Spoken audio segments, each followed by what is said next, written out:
Here we go. Week, or not week, call number 4. How is everybody? I know, I don't have too much housekeeping, but I have a little bit, obviously, with triad stuff. And usually this call is lots of triad questions, but it doesn't have to just be triad questions. It can be any sort of questions you guys want. So we're just gonna maybe let's take a breath just to collectively come together. So just for a minute or so. If you feel comfortable, feel free to close your eyes. If not, just soften your gaze. And take a couple breaths, just noticing the in and the out, or the rise and fall of your chest, whichever is more accessible for you. And I think today we'll just do a quick body scan. So let's first take an intentional breath in together. 1, 2, 3, 4, and an exhale for 7, 2, 3, 4, 5, 6, 7.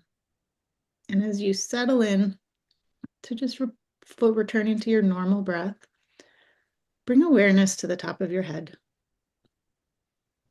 Just an awareness, not a criticism. We're not going to go through and, have that critique of our body, just a noticing and observing, creating the space to be curious.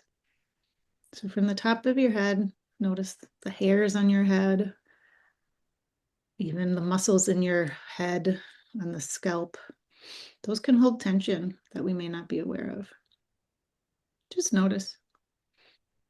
And then bring your awareness down to your forehead, your eyebrows, your eyes. Are you holding your eyes tight in their sockets, or could you soften and create a little space there? Often, even when we close our eyes, we still have tension there. And then down to your cheeks, your jaw. A lot of times when we notice our jaw, we might want to wiggle it, move it around. Just trust what you need as we continue scanning the body. Notice your tongue, your throat, the back of your neck, and right where your skull meets your neck. Just, even if it feels good, just kind of move it side to side and up and down. Just loosen that area. Let it know you're aware.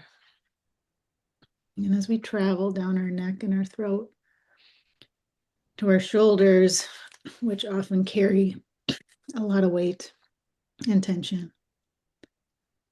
And first we'll go down our arms. We're going to do them collectively, left and right. So bring an awareness to the upper part of your arm, the biceps, triceps, just the whole upper arm, the elbow, your forearms, wrists, your hands, and then all 4 fingers and the thumb. And again, feel free to move any part of your body as you go through the awareness. Or maybe you just notice you want to soften it just a little bit more and breathe into that space. Again, just trust and be curious. Then we'll come back to our torso, noticing our heart space, front and back of the body, the ribs, the space in between the ribs as you breathe, the back of the ribs, maybe taking a breath in and expanding that back part of your ribs with your back of your lungs. And then down to your midsection, around your navel, that solar plexus. As you travel down into your pelvic area, lower back. If you're sitting, notice your sits bones, bearing the weight of holding your body upright. And then start to travel down both legs with an awareness, the front and back of the upper legs, those thighs and hamstrings, and all the fascia and nerves and tendons that exist there as it connects into those hips. Notice your kneecap, front and the back of the knees, into your calves and lower legs. Often there's tension there that we don't realize. Maybe not. Into your ankles. And then finally down to your feet that ground you, that connect you to the earth, that carry you day in, day out. The tops of your feet, the soles, the arch, the balls of your feet, all the way to your toes. And don't forget your little pinky toe. It works harder than you know. And that big toe. Simply noticing. Then on your own, just scan back up the body. Maybe you give a little attention along the way to a spot that just is asking for softness, for awareness, for acceptance.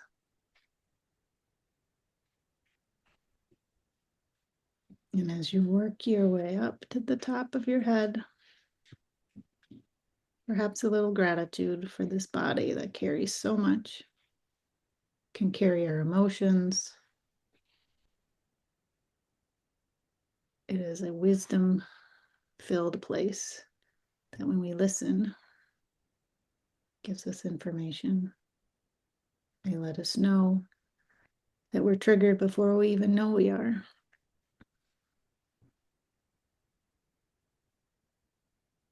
And take a couple breaths at your own pace. And when you're ready, wiggle the toes and the fingers, move your body as you need to, as you bring your awareness back into the space that you're in, back into the space of our Zoom call together. And then you can open your eyes. No rush. Take your time. Just when you're ready.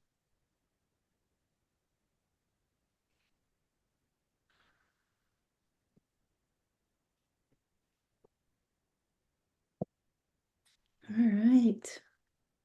Here we are with our bodies and our brains and all the parts of us. Our true self, our little ego self, our little younger self is here. So let's see. Let me check my notes. And I'll just go through the very little housekeeping I have, which is really around triad work. Everyone pretty much is caught up to where you need to be, week 12. We're close to it. Excellent. And then who has had any contact with your triad group? Any members in there? Yay! Awesome. Fantastic. Oh, and Joy's just joining us. Let me bring her in. Oh, got a couple more.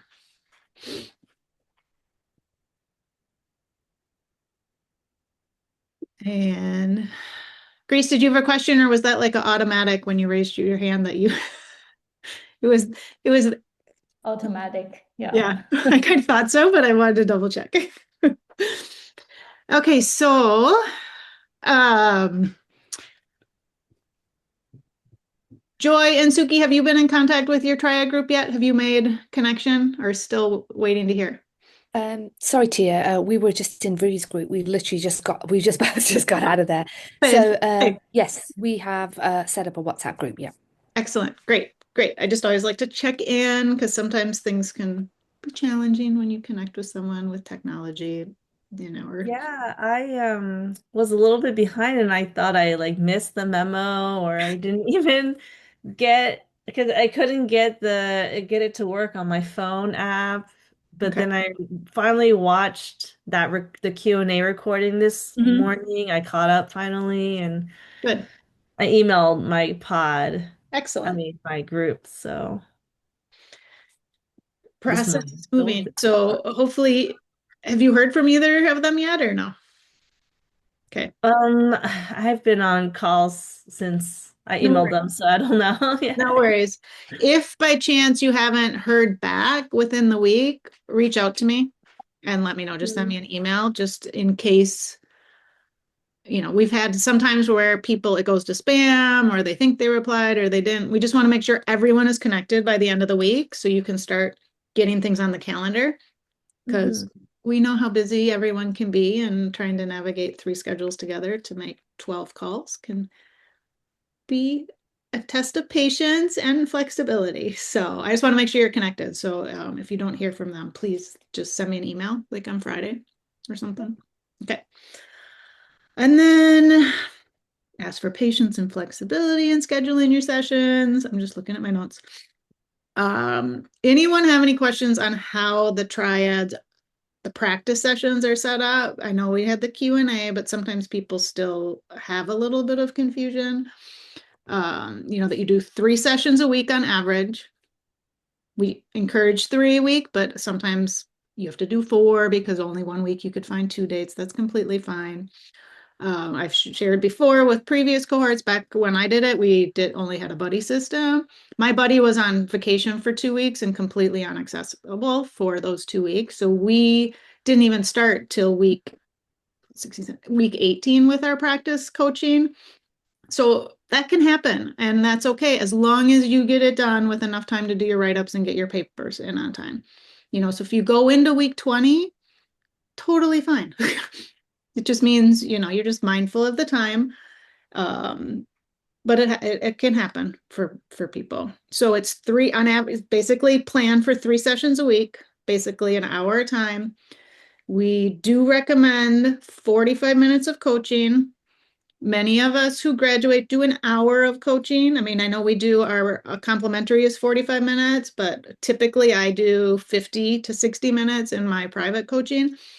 Um, that's completely up to you. That we'll talk about that stuff later, but I just want to let you know for this, we encourage 45 minutes because it's practice and giving you that 45-minute time frame helps with boundaries and learning how to wrap up in 45 minutes. So if you decide to go a little longer in your private sessions once you're done, you know how to close a session within a set period of time. And then that following 15 minutes is where the observer provides the feedback, like what we've done on the weekly calls. Um, so notice what was done. Amazing. This is not a time to point out, you should have done this, or you should have done that, or I would have asked about this. It's more, I noticed how you leaned in. That was amazing. You really connected. I noticed, I really liked the questions you were asking, or however it is. But really, that observer practice is for yourself, just like what we've been doing. So you start to notice nuance. You notice what's coming up within you as you're witnessing, but there's no write up about being an observer. So you don't have to take notes when you're an observer, don't, unless it's for feedback, but nothing that you write up and provide back. You may like in your overall write up in the paper say, oh, I learned a lot as an observer, something like that, but we're not asking you for session by session anything in the observer practice. Um, I don't know if I don't think Chris has made the link open yet, but when you go into the link, you're going to see, you're going to do a write up as a coach each time. And like we said in the Q&A, we highly recommend doing that within the first 24 hours after the session when it's fresh and like you're more apt to notice what came up in you. Because a lot of times, how when time goes on, we may kind of push that aside just because that's human nature and survival. Um, so it's helpful. Plus, then you're kind of up to date and you're not like we've had people who don't do anything and then they decide to write it up the day it's due. And they're like, wait, what happened? Can I get an extension? And it doesn't work that way. So I think Chris even like makes the link unavailable after that time. So make sure you stay on top of it, save it. Highly, highly recommend doing it in a Word document or Google Doc or something. So you have your own because tech is tech, right? So you could put it in the Google Doc, like we said, think it saved, it didn't, and then it's like, oh my gosh, what just happened to all my work? So back up your work, have another copy for yourself. And it's also nice to have that copy just for yourself anyway, right? That you can pull up and look. But the only thing I would really encourage is don't try to make it perfect. Don't rewrite it and then hold on it. It's like, oh no, I got to write this sentence. I don't care. Meaning, I don't want it perfect. I want it to come from your heart, not from the perfect student perspective. So that's how I always had navigated life, right? Like perfect paper, perfect submit, perfect. My submittal, I made an intentional choice not to do that. And it would never have been something I completed in college and submitted, but it was also like, this is my heart, and I'm not going to overthink and let my perfectionist, good girl, all the things, it has to be amazing and all that. So it was I used it as a test of breaking a pattern for me, so maybe think of it that way as your last gift to yourself in the institute of, I'm going to do it a little differently this time. Because we can feel it when people write it from their heart versus from their head. But again, it's not a pressure thing. If you want to write it from your head, go for it. But we want to hear your heart. We want to read it. Let's see. The only other thing I had is some people ask about the an intake form, because like obviously for the complimentary session, we had a really short intake form, consent form, just to keep continuity across all the advisor pods is really the main reason we did that. And having the consent form is important just from the world we live in. But some people want to send an intake form. That is completely your choice, your desire to do that. And a lot of people will take the original intake form in the institute. That one's super long. We always say to everyone, that's a template. Take the questions and make your own intake form with it.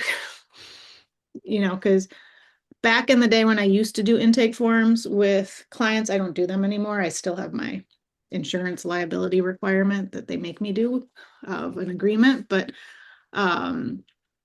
it created that, okay, some people did it and some people didn't do it. And it can cause your client to have that, oh, I have to write all this, and it feels like work versus allowing them to just show up. And it can be helpful to be like, do you have a topic you want to talk about today? Or is there a background? Just tell me a little bit about your family. So if you want an intake form, by all means, feel free to send one to your coachee, knowing when they show up. Like, how many of you in the complimentary sessions with me, of those of you who have done it, came in with the topic and we ended up talking about something else, right? So you just show up.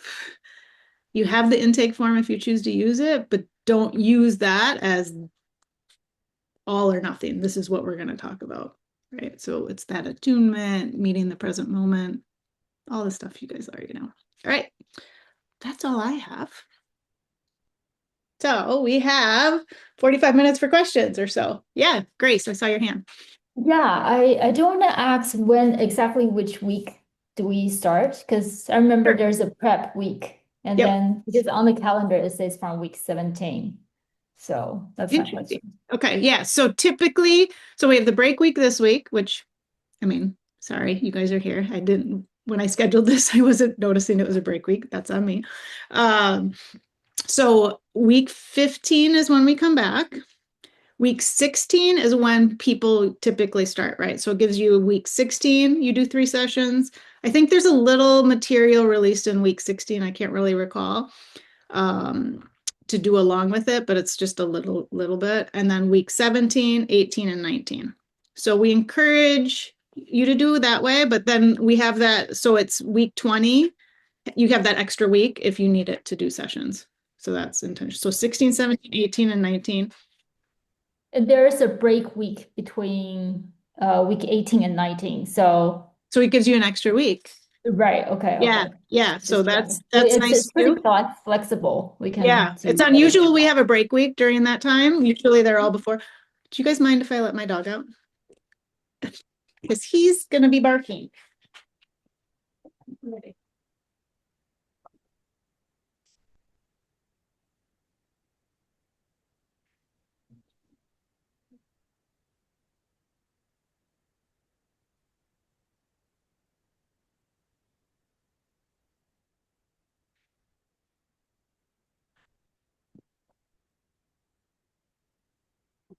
Sorry. Should have let him out when I got home. I was working out, came home, and normally I would have let him out. Um, yeah, so you have a little extra time in there. That's kind of nice. So for that'll help with scheduling as well. So feel free to like stretch it out with that break week too. We can always meet during a break week if that works with everybody's schedule. If you guys want to, do two, however you decide to do it. So typically you're done at the end of week 19. So then you have week 20 to write up your you'd be writing your coach one along, and then you'd write your coachee. So that's the entire experience you have as coachee over the 4 weeks, and then the experience of the program itself. Does that help? Suki. I've got two questions for you, Yeah. Tia.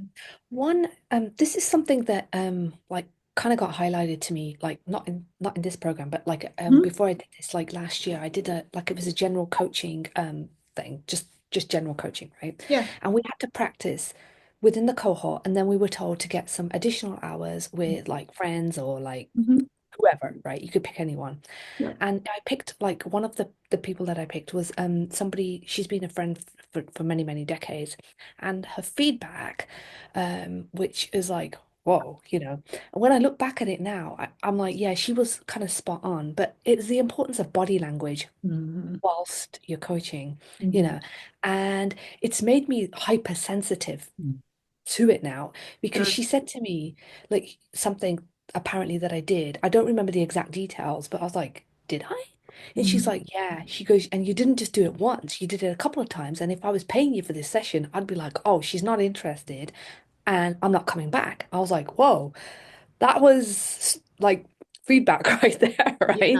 Yeah. I mean, because she's such a good friend, I really appreciated the honesty, but I was taken aback because I really didn't even realize what I'd actually done. That was, I guess she saw it as judgmental or like dismissive. I don't even know what, like, but it wasn't good, whatever it was, right? Okay.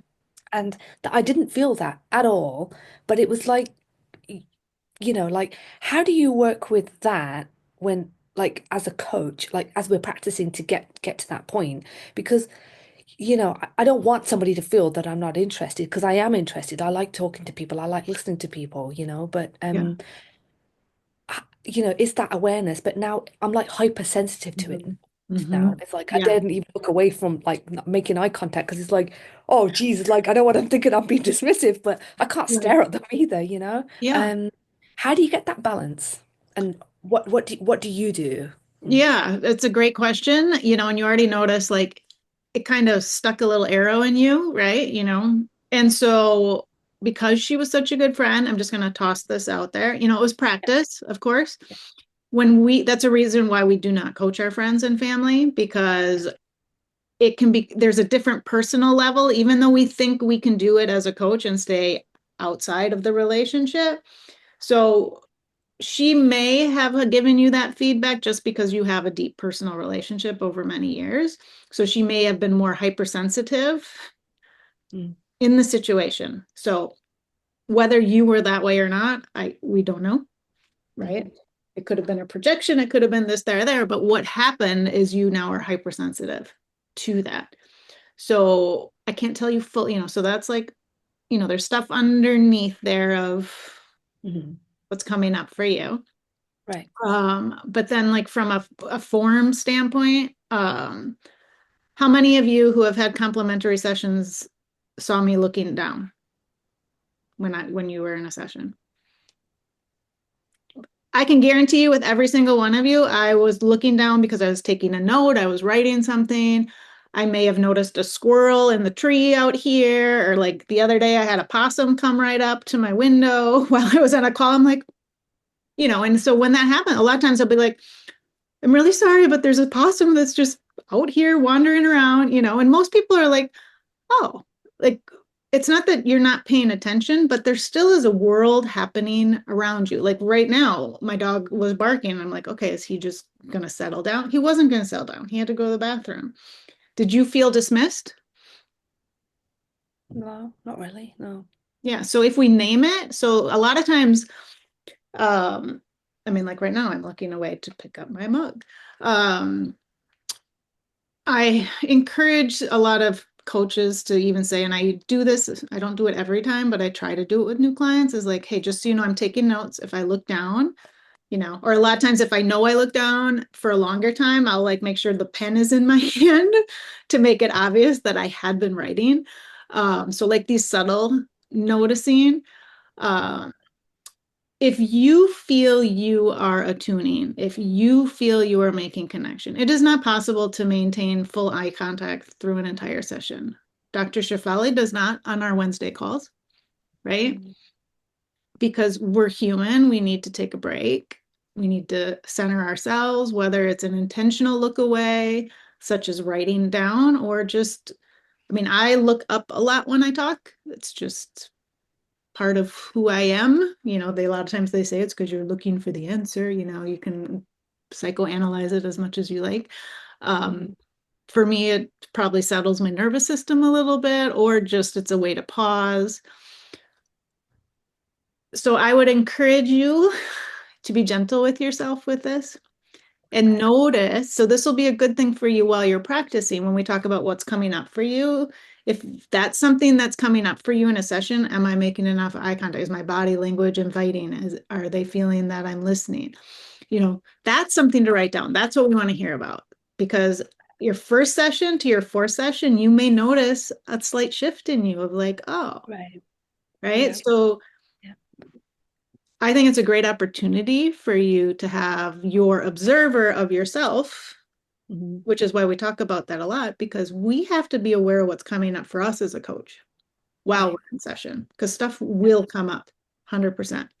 Or Yeah. right after the session, there's times I've closed a session and I'm like, did I even help at all? Mhm. I've been doing this for 10 years, and I still question it from time to time. And Yeah. that's okay. Okay. Thank you. That's actually really helpful because it was almost like I'm kind of like not relaxing and being present because I'm trying so hard to be present. And it's like, Yes. Yes. okay, what the hell? Yes. So Yeah. that's coming right from somewhere else, from a place of lack, from a place of insecurity. Yeah. But I've never the thought about it Suki like I've that. seen in every single session when we've all come together, you're present, you're attuned. Like I've never felt the way you're expressing you have felt in session. Okay, I've never maybe because felt that from you. just one pinpoint, yeah.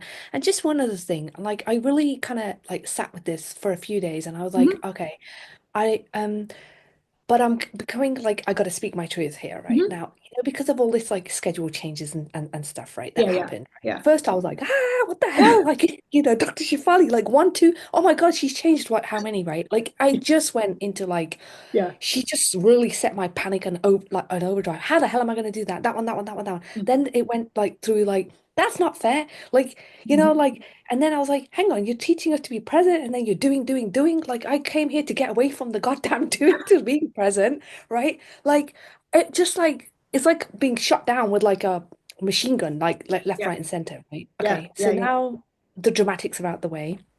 That's what originally happened. And I was like, okay, well, I can't change this, right? It is what it is. But Mhm. then I got thinking about, okay, this situation is what it is. But as a coach, it almost feels like, you know, I don't know, this is maybe my hallucination, right? But I'm speaking my truth here. But if as a coach I'm telling or teaching somebody to be or do something, right? Mhm. It's almost like I feel like I have to like it's like with a child, right? Like if I'm sitting there on my phone and going, "Oh no, don't use your phone. That's not good for you," right? But I'm sitting there on my phone. Mhm. It almost feels like I have to practice what I preach, like, like in Mhm. being present. And I'm a doer, doer, doer, doer. I'm a human doing, not a human being, I feel like most of the time, right? So the doing is almost like taking me away from the being present. And I'm kind of getting a bit confused, as in like I don't know. I don't even know how to ask my question because I don't actually know what my question is, but it's just left me really confused, if I'm being Yeah, honest. And I'm yeah, hoping you can, deconstruct it for me because I'm just confused. yeah, yeah. So Mm. it's a couple things, probably, potentially. I can't speak fully without like diving in super deep. But now you have, it's again, it's the awareness level is like, right? So like using the example of the change of the schedule. Mhm. I think a lot of us are like, oh, okay, one, wait, now we're this, and now that we're going a week longer. Like I have stuff on my schedule. I'm going to be joining late for some of the call. Like it's just what it is. Um, so having that reaction is being human, but holding on to the frustration and the anger and all of that is a different experience versus like I'm going to notice, I'm going to feel, that's being number one, right? Because Mhm. you watched and you witnessed, whether you did it in the moment or you did it after the fact is irrelevant. We live in a world where we have to do, like, you have to do your write-ups. Mhm. You Yeah, have to do your sessions, right? So we are a doing species and we are a being species. We're both. But right. if we focus so hard on I have to be being, I have to be being, I have to be being, then we're losing the plot, right? Because then we're in a duality. Yeah. Life doesn't live in a duality. We can be doing and being at the same time, or sometimes we're just in do go mode, and that's okay too. And then we're in total being meditative space, right? So it's this vacillation of the flow between all of these spaces instead of trying to focus, then bringing it back to I have to be the perfect parent to teach people how to help them become conscious parents. It's not humanly possible. And Right. honestly, if we are that, we're not growing. Mm. We're not growing because then we're also potentially probably bypassing because we don't want to even see that we're not doing that because I have to be perfect as a coach, perfect in my life, perfect in all the choices I make, perfect being, perfect this, perfect that. Because when I'm here, then I can help people. Right. Absolutely not.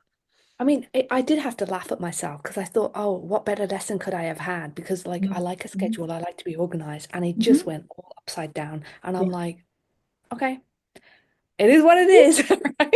And I know it's getting back to the isness. I had to laugh because I have to accept that, but Mhm. then it just feels really uncomfortable. But yeah. Anyways, Yeah. Yeah. But yeah. that discomfort, that uncomfortability you have, Hmm. that's the beautiful part. It doesn't Maybe feel that way. maybe one day when I get through it, yeah. Yeah. But When you get through it's it, you're like, going what to do I look do with back. this? Yeah, yeah. Yeah. Mhm. Yeah. But when you're in it, that's why, like, when you're in the muck of it, when you're in the dark of it, it is uncomfortable. It just is. But that's how we grow. Like, it's where does the beauty come from, right? Come like the beauty of the flower is because the bud is super tight and it's uncomfortable and it's got a butterfly, you think it's comfortable, like breaking out of the chrysalis and having little wimpy wings that do nothing, Mm, right? It's the growth process involves pain.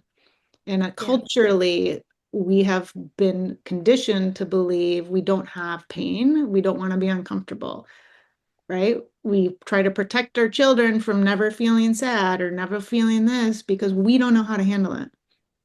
Mm. So you are in a beautiful space, even though it's uncomfortable. Okay, I like that reframe. All Thank you. right, I'm gonna grab my dog. I heard him barking. Be right back.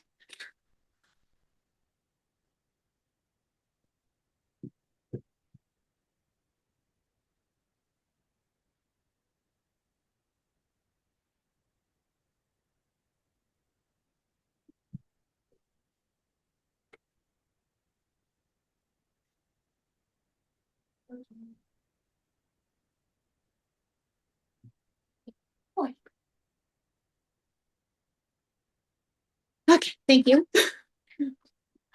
He's better. His bladder is empty. All right. What other questions are coming up regarding, it doesn't even have to be triad stuff, right? It can be anything, I mean, just like the experience of seeing all the schedule changes, whatever. All right, Samara or Joy, one of you speak. I'll go ahead real quick. I managed I did the racism mod week Mhm.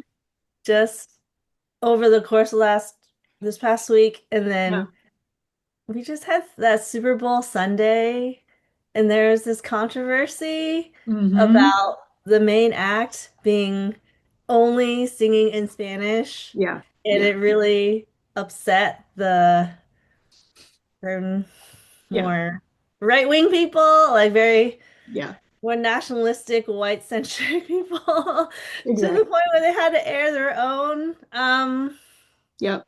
special at the same time that was like, the more like white country music and Right. Right. versus like the also and I was just like, and the people I were with were going on, they're white males and they're like, oh, I can't believe they're doing this. Hmm.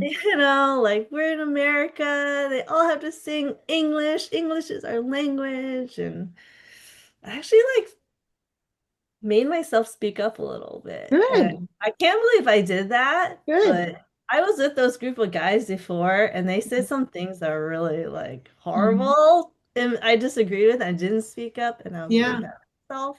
Yeah. And I was with them again, and when they were going on about like this is America, everyone can only speak English, blah, blah, blah. And I was like trying to like Yeah.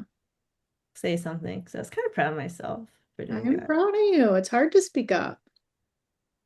And I'm the only non-white person there, so I'm like feel extra vulnerable, Sure. but I guess I could always leave. Yeah. Yeah. I mean, You know, so I got bad. Yeah. yeah. And you did it. And how was it after you spoke up? What was it like? Um, I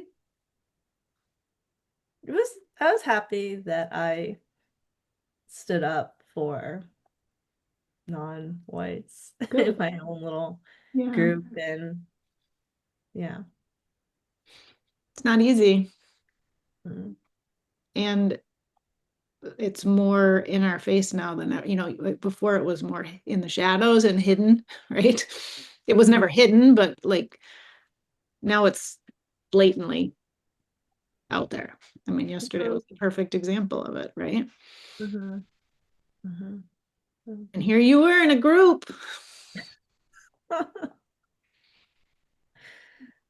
Yeah. Yeah. And that's why it wasn't in the program when I did it, but now, now it is because it's a really important part of understanding, if we are going to fully embrace being conscious, it means embracing the thick of the world we live in, right? Like we can't pretend.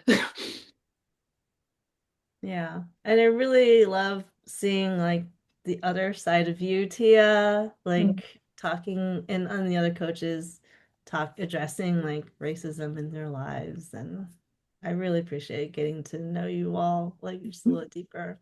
Thank you.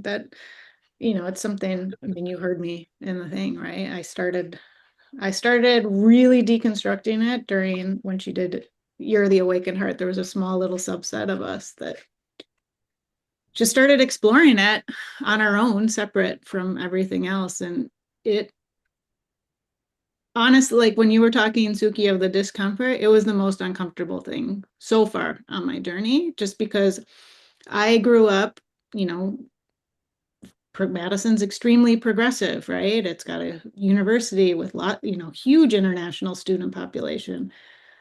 I grew up with my neighbor family, he was a poli sci professor, but do I have one of his books here? His focus was colonialization in Africa. Like I grew up in under knowing what colonization was. All his grad students from various parts of Africa. He was banned from France because he spoke out against France's colonization. So like I grew up in it. Like they have and just I wasn't racist, right? Yeah, we all are. And so it's such an important part, especially when you're working with people around the world to have an understanding and knowing, like, I don't know much about that. Tell me more. And then going and doing some more research about it, learning, because there's so much on learning. Oh my goodness. And I love the halftime show yesterday. Just saying. I tuned in just for that and I watched it a couple times. So, yeah. Thanks, Joy. All right. What else? Samara, I know you had a Right. question. Yeah, can I go? Yeah, maybe three things. So just to touch on the racism one, no, it was a very good session, I must admit. Or the couple of sessions that were had, and I try and relate it to the South African context, which is actually very, very racially charged. Yes. Yeah. And we have for a couple of years now, it's actually probably 20 years now, these affirmative action policies, which Yep. tries to bring economic redress. Yep. And and kind of the policy, even though the intent is good, is great, the number of unintended consequences it causes Right. is quite massive, and for me, like, the big takeout is whenever you have separation, even if it's a redress, it has this unintended consequence. But it's probably a conversation we could talk for hours and hours and Oh, hours, totally. Yeah. and still not find the answer. But I really enjoyed kind of how you had to reflect internally, because exactly the same. I mean, I'm non-white, right? But I could identify, maybe not so much skin color racist, but classes, definitely Yeah. classes. Oh, yeah, exactly. Yeah, right. And kind of with that, because most socioeconomic groupings of people, or low socioeconomic groupings, are actually non-white. It kind of, Right. yeah. But anyway, Yeah. so it was The a whole fascinating, right? fascinating discussion. So maybe one day when we meet somewhere in the future, that we can continue the discussion. Yeah. Just the one technical thing that I just wanted to check. Okay, so in terms of the triad coaching, so where we've got, so say I'm triad participant 3 who will coach triad participant 1. So you keep that structure for all 4 Yes. weeks. Okay? Yes. So I am then the coach for 1, and 2 is then the coach for me. So it's kind of the same structure for all 4 weeks. Okay. So yes, it's very important you stay with the same person for the 4 weeks, because if you guys messed it around, right, then you're starting from scratch 3 times of a second, right? So we want you to experience the progression, right? Because like we've said on the calls on Wednesday with Dr. Shafat, like, she's on session 12 for most of us, right? In those sessions. Right. So we want you to experience holding a person for 4 sessions. Yeah. Okay, right? no, that makes sense, actually. Yeah. No, that's good question. The last thing that I actually wanted to put on the table, so kind of, post our session, and maybe just, for everybody else's benefit and learning as well, like, so one of the themes that came out for me, which I've been sitting with and journaling a bit on, and gets uncomfortable, then I leave it for a while, and then I come back to it, is kind of the emotional abandonment issue. That we spoke about.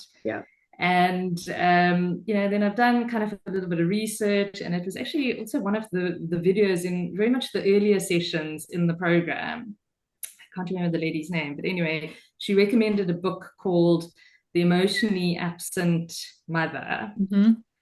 And so I've been going through this book, and it is actually incredibly triggering, because it's so on point to a large extent, even so much so that some of the quotes that I kind of used in the book, I had gone back to my diary, and I'm like, I wrote exactly the same quotes in my book, trying to kind of unpack, what does emotional abandonment mean to me. And I think the term they use is childhood emotional neglect. And and one of the big things for me is, like, I don't remember anything specifically bad in my childhood that happened.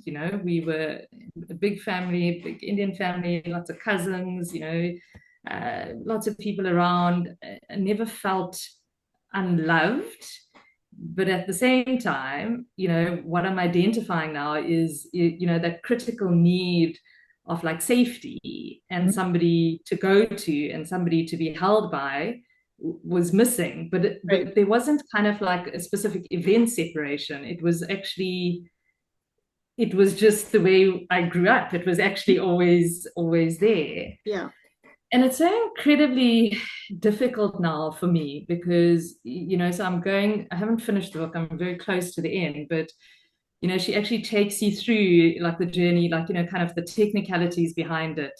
Then it's like, but, this is now the experience of people she's documenting in the middle. And now she's talking about, like, how do you work yourself through it? And a big part of that is, you've got to bring your adult self to the table. Right. Okay.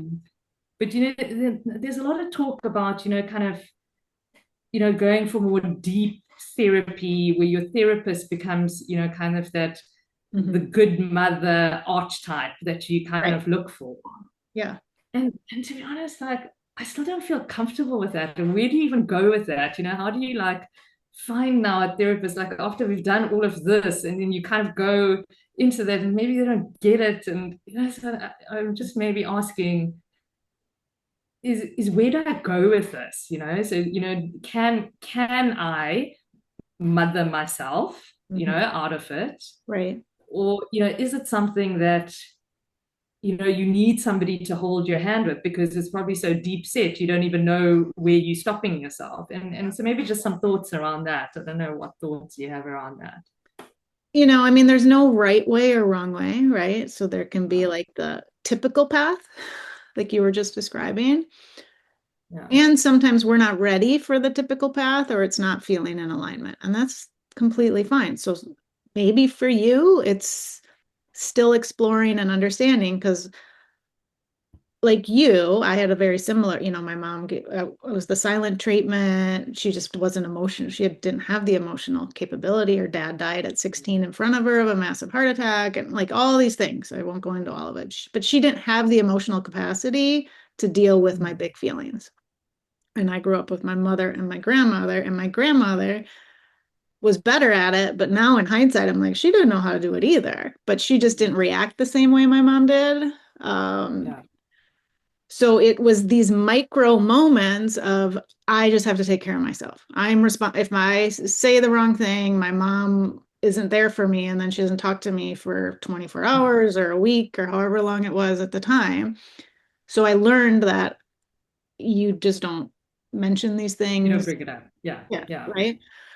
So it's not a big event for most of us. Some of us it is. Some of us have big, like obvious traumas, and the vast majority of us have micro traumas, but those micro traumas, when you don't have a place to process, you don't have a place to understand, you don't have the safety of another adult to witness and help you process and understand, become big and massive and create the destiny for survival and safety in an unhealthy safety way, right? So now that you have this understanding, how do you navigate it? Maybe it is you start continuing through the book, doing the journaling on your own. Maybe it's joining a group. Like there's a lot of support. Like for me personally, I joined a circle group. I don't remember when it was. It was kind of at the beginning when I started knowing, like getting involved with Dr. Shafali. It was right on I can't remember who came first at the time, doesn't really matter. But I was already on my own like self-healing path, right? Reading the books, doing the things, all this stuff. And then there was the equine therapy aspect. But the circle group I was in was where, for the first time, I felt held by, because it was sharing my actual story, which I'd never shared my entire story with, or, parts of the story, but like big stuff. And I thought it was nothing because, like, I was in a group where women were sharing they were raped or sexually abused as children, or all these big, like, one woman, they didn't have, I mean, like, something I couldn't even wrap my head around. And here I'm like, oh, my mom gave me the silent treatment. I felt like so stupid sharing.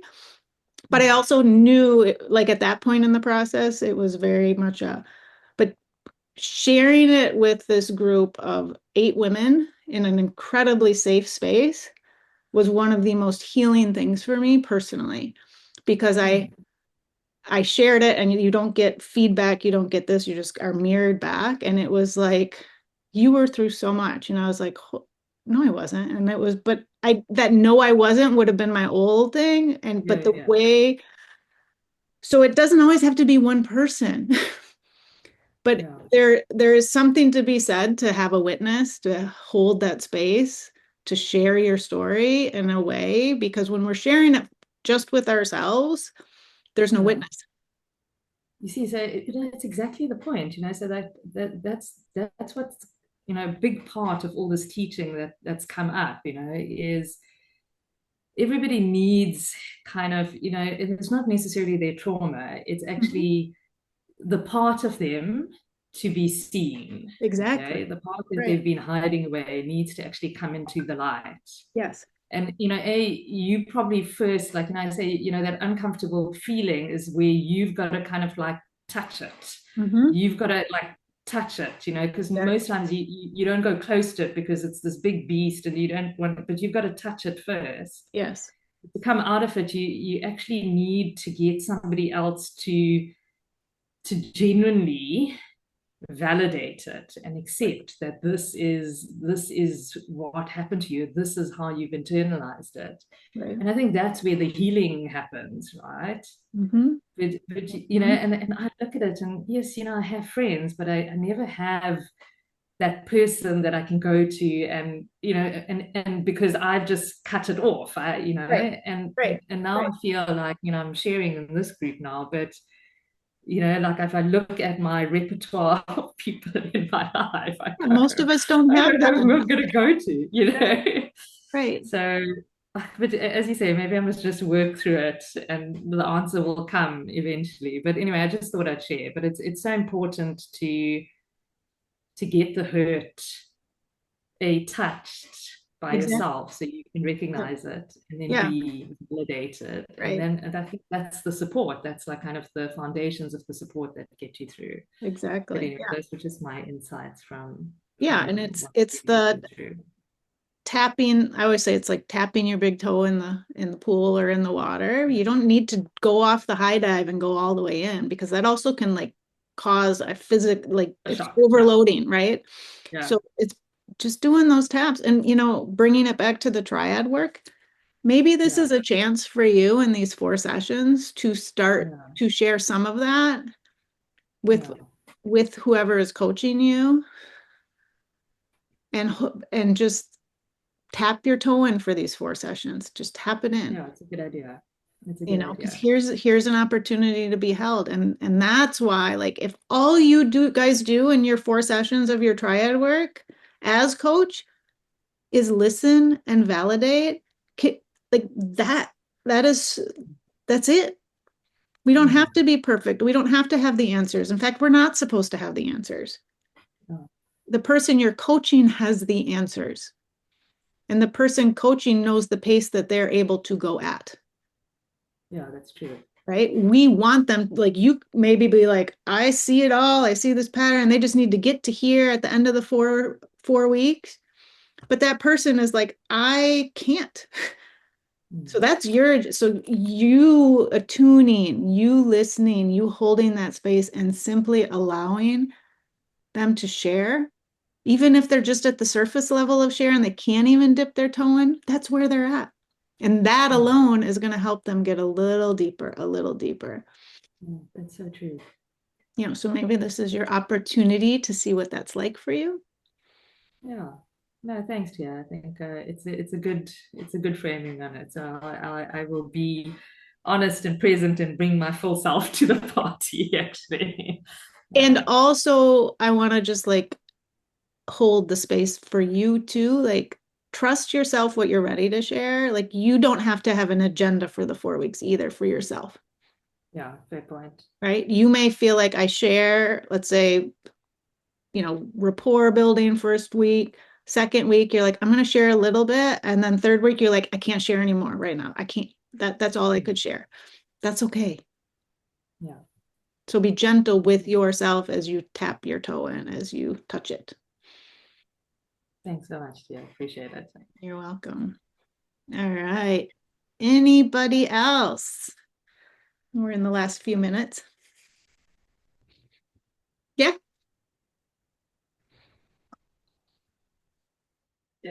Hello, everyone. I just would like to share something that I felt at the last live call with your advisors. That was really interesting because I'm kind of somebody who needs to be in control and have these problems with perfectionism, like many of us have. But when we're going to coach, I really wanted to know the issue before and everything. Because I want to be prepared and I want to know and be like the good girl, so I can come with very good advice and so on.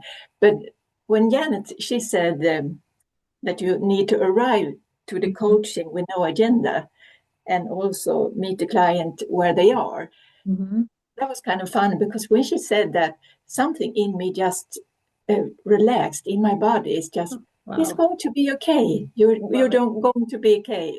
You don't have to have control of everything. You don't have to be perfect. So that felt so good. Love that. And I love how you noticed it in your body too. Yeah. The So softening and all yeah. like, and it goes to show too, like you could hear that over and over, right? You hear that, you've been hearing that in the feedback, right? Like you meet your client where you're, oh, Dr. Shafel, I met them here. It's not going to click until it's ready within that person. And you were ready to receive that in a different level than 6 weeks ago, right? So it's the same with your client, right? So when you're practicing your coaching, you may say something and they don't really receive it the way you think. That's okay. That's okay. Yeah. You know, so you can bring that now to the other side as like you, and that's the beauty. And that's why we have you being the coachee instead of you going out and finding external people to coach, because we want you to experience that as coachee and coach. Yeah. Because we have to experience it to be able to coach it. Yeah. You know, you'll hear us say you can only take your clients as far as you have gone. Yeah. You know, exactly. And like coming back to what Suki said, that doesn't mean perfection. Right? Because there's always going to be someone that you are further along on the path of this area, but they could be further along on their conscious path in this area. It doesn't matter. Yeah.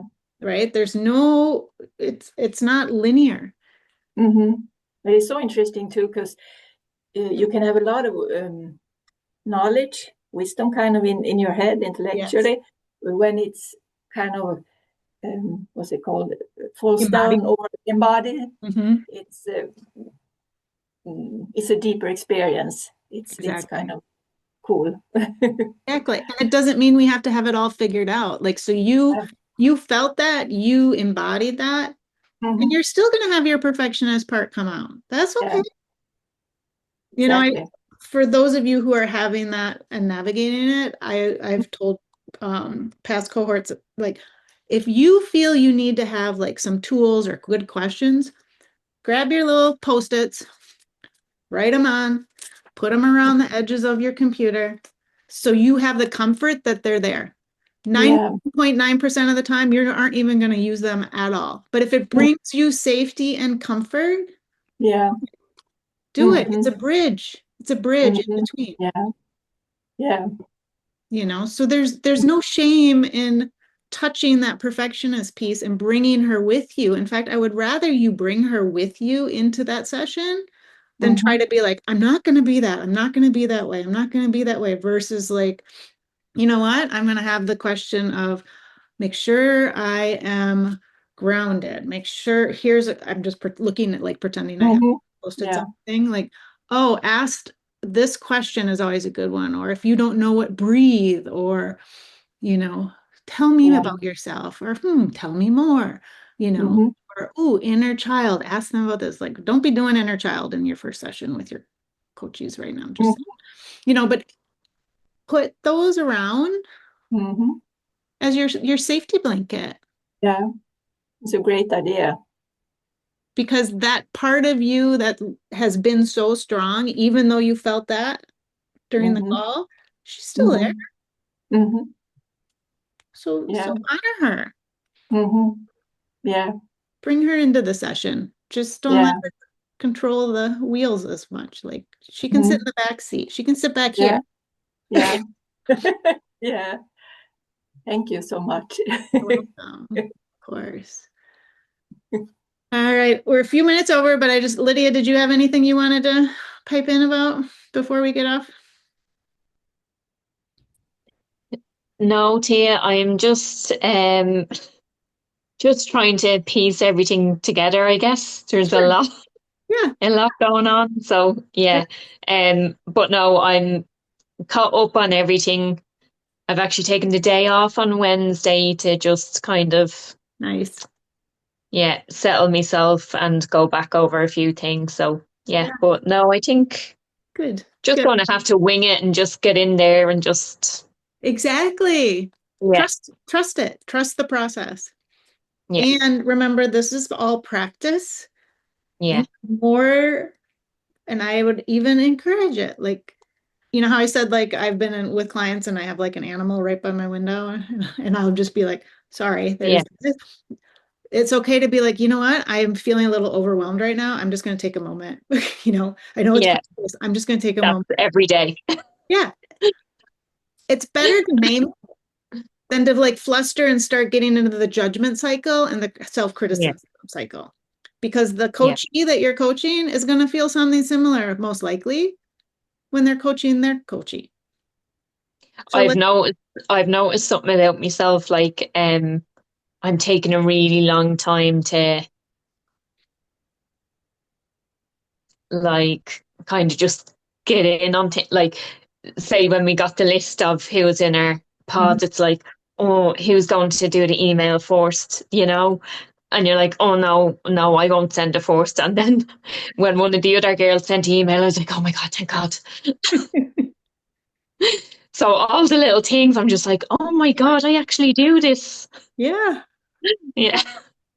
Yeah, it's definitely a pattern. So yeah, just there's Good. a lot of stuff coming up Yep. And all it the is time. completely normal and healthy for it to be coming up, Yeah, yeah. right? So I was kind of going, oh my God, I wonder what the girls are like.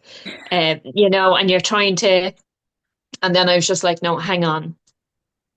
Whoever I'm with is who I'm supposed to be with. Exactly. Just, Exactly. And yeah, it may be, we've had this before, like you may have this perfect meld that you're all like zoning or flowing together beautifully, or you may have someone who triggers you beyond triggers. yeah, yeah, There's a reason for that. And like yeah, the ones who get that actually, like it's such a growth opportunity, but we've had some who are like, I can't deal with this person. I want out. And we're like gently, lovingly, what could you bring into the session for yourself? yeah, We very rarely have ever had to break up a triad. You heard like the one, like the conflict of interest. But if you yeah, end up with someone who is so triggering for you or it's too close to home, it's an yeah. opportunity to soothe what's coming up within you and still stay present. Yeah, there's definitely a lot coming up, like even with the whole racism thing. Yeah. Um, I probably I don't know if it's because I'm not in America or it I didn't realize how big it is. But then it was funny because when Joy touched on it earlier about the racism, not just with colour of skin or whatever, but oh no, I think it was Samara that said about the different classes. Yep. I was like, oh, that Right. that hit me Yeah. because like even on this, right, I'm just gonna throw it out there. I've probably stayed quiet. I've always had like a hang up about my accent. Um, Love your but accent.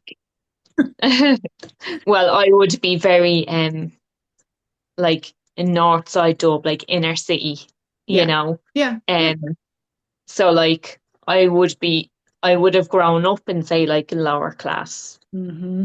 Right. Um so yeah, like from the start of this, just hearing everybody, I'm like, oh, should I be here? You Mhm. know, all of those things have come up for me. Sure. So when I was going through the race thing, I was like, whoa, I didn't realize it was that, you Mhm. know, deep. Yeah.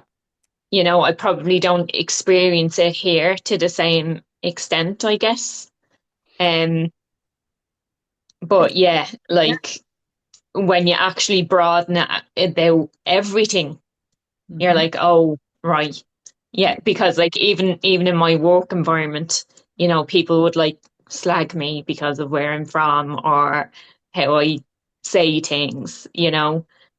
And yeah, it does hurt. So when you actually apply that in all different ways, Mhm. you're like, oh God, yeah, like it's definitely something I'm going to be a lot more aware of, I think. Well, and Yeah, now that that's kind of like part has opened up, because I've gotten that a lot from, just take this for what it is. yeah. Europeans tell me there's no racism over here. There is so much racism in Europe. Oh It's, yeah, no, yeah. I mean, no, and I there know you're is. in Ireland, it's Yeah, but yeah, it's still there. It's just not at yeah. the Oh forefront. yeah, 100%. Yeah, Yeah, no, it yeah, is. Yeah, yeah, yeah, yeah, yeah. yeah, yeah. So But I just, there's the it's religion probably not. when you talk about the racism, right? Because we don't have a choice Yeah, what color our skin is. yeah, There's, and we don't really have a choice necessarily into what caste we're born into, but yeah, it's still, you know, we won't get into all that. But it's so important to, and it's throughout the entire world. But a lot of European, like one of the people in I was telling you, we did that little side group during Awakened Heart. yeah, She was an immigrant family from Asia, mm, and so she was very white passing. So she had this insulation of assimilating into California, and then she's now in Europe, in France, and yeah, she has been around so much of, she started to experience it because she didn't have the protection of the white friends in yeah, Europe. So she started to experience and witness and bear witness, and she actually started to do a deep dive and like understanding. And it's, they're the colonizers, yeah, yeah, yeah, So it's just interesting. I'm so glad you brought it up, and then how you were able yeah, to like widen it and see it for yourself. Like that's yeah, the beauty of this work is yeah, whatever the pathway is, it gives us more information about ourselves, about the soup we're in. I mean, like yeah, Joy was talking about the white men that she said something to, yeah, they don't even see what they're in because the whole world is centered around white men. yeah, yeah. Yeah, no, like I didn't mean it like that. Like there's all different cultures all around me. No, I'm So not saying that. I kind of, but I didn't realize it was so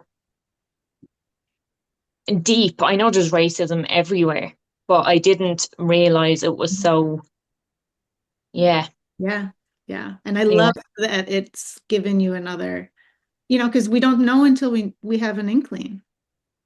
yeah. Like I don't, like, say I just go down to skill and like there's all different cultures down to skill. Um, but like I don't think any different. So I'm just like, oh yeah, they're all Luke's little friends. Um, but I never thought about how other people think, do you Mhm. know? Yeah, Yeah, so that's something to be aware of, I think. yeah. I mean, there's so much, and I'm sure there's so much we aren't even aware of too. Yeah, And in 10 years, we're going to be like, oh my goodness, we had no idea that was yeah, a huge part of what our conditioning is. We don't know. yeah, We know. And we're dismantled. I think we're at this cusp, but like things are going to eventually break down and have to be rebuilt. And we'll see what happens and what comes out of yeah. that and where there's more growth. Yeah, Suki, I know we were going late. I'm sorry for going. Sorry. I I'm just, just going to take a few seconds. Just a yeah, couple of real quick things that just came up. yeah. I think w one big thing is kind of more like directed at Samara, but I guess everybody can benefit from it. Is that when I did the Tina's like Moms in Our Head Yeah. group, she asked me a direct question like, okay, what was your mom's voice? And Mhm. immediately I became really defensive. I was like, well, you're Mhm. saying my mom's me? You're saying like blah, blah, blah, blah, blah, blah, blah, blah, blah, Mhm. right? It like went off like firing. And I'm like, I got really defensive. And I was like, Mhm. actually, you know what? My mom, and I was making excuses, for whatever, right? Because really mine was more my dad's voice, not my mom's voice, right? And I took it quite literally that when Mhm. she said in her head, it's like whoever in your head, Right. is bit more outright. But anyways, all of that aside, my point is this, is that sometimes, like you said, we've got to name it. Like, what is it? Because it was, for me, it was like the guilt of like actually criticizing the very people that I'm supposed to love and protect and that relationship. And I couldn't be open enough to say, oh yeah, by the way, this is what you did wrong, Mm-hmm. Not to go and have a go and an argument, but just for my own healing to say, this is what, like, how can you fix a problem when you're not even willing to even address the problem? Like, Exactly. even not open it up and call it, for what Yeah. it was. So for me, that was like number one, the biggest breakthrough. Like, I felt trapped because I wasn't willing to face it. The Mm-hmm. second thing, this is just an invitation to like everyone here, because I had a meltdown one day and I called Samara. I asked permission, like, can I call you? And she just said, whoa, whoa, whoa, what's going on? Do you know what?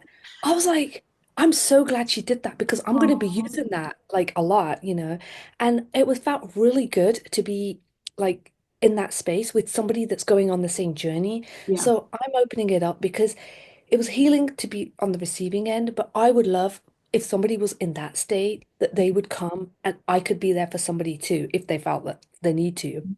It's just that invitation that we're all in this whole journey, this, whatever growth. And, you know, there's days when we need to lean on someone, there's days, but the thing is, whoever's leaning on whoever, or I'm just using that. It's not, we're not really leaning, but we're all growing. Right. I'm sure she learned something from that. I definitely did. And we help each other. So by staying back and just being like, oh yeah, I can't do that. I don't even know her, like, or whatever, maybe you'll be surprised. Yeah. And this whole being seen, what better place to be seen than the people that we're here with now? Like, this is a good starting point. So I'm just sending that invite that you guys got my number. If you need to call, you can. Yeah. That's all. I love that. I love that. And like sometimes after the cohort ends, the pod gets quiet, and others times like you have to put in the effort to keep it going with the people you want to, whether it's the whole pod together or you just resonate with one or two more. It's not a judgment of anything. It just is what it is. But like how the reality is, like the people in our world that we grew up or the friends, it's not the same. It just isn't. It's and there's nothing wrong with where they're at, but we can't be going to someone thinking we're going to get the same witnessing and the same being held when they haven't done the work, right? So I don't have anyone outside of people who have been doing the work, but I still value my friendships, and they're just not, I don't go to them if I'm needing just space held. I go to the person who I know has the ability to do that. And I can say, I'm here to vent, or hey, can you just hold space for me? I don't want any feedback. Or I need 5 minutes to just be unconscious and unload and be very judgy for a moment. Right? Because that's also part of the process. So I'm glad you brought that up. Right? You guys have each other. It's hard to ask for help. And it's also like a beyond strong thing to do. And on that note, I will read our quote. So thank you, everyone. I'm glad I had a little extra time today to go a little over. So thank you all for staying with me. Okay, so just gently close your eyes or soften your gaze. And I should grab my glasses so I can actually read it without squinting. And then we will see you at the next time. This one's actually from Dr. Shefali. The quest for wholeness can never begin on the external level. It is always an inside job.